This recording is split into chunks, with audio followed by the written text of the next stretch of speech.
there was a time when alcohol entered our whakapapa and became a normalised approach to coping with our daily life stresses.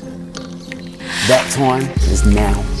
Me mahi tahi tātou mo te ora mo te whānau, working together for the well-being and health of families.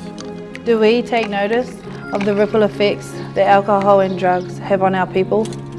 He waka eki noa, a waka we are all in on a journey of discovery, one heartbeat, one waka. The question is, can you reduce the harm of substance use for the seed that is yet to be sown? Kua takato te manuka, the leaves of the manuka tree.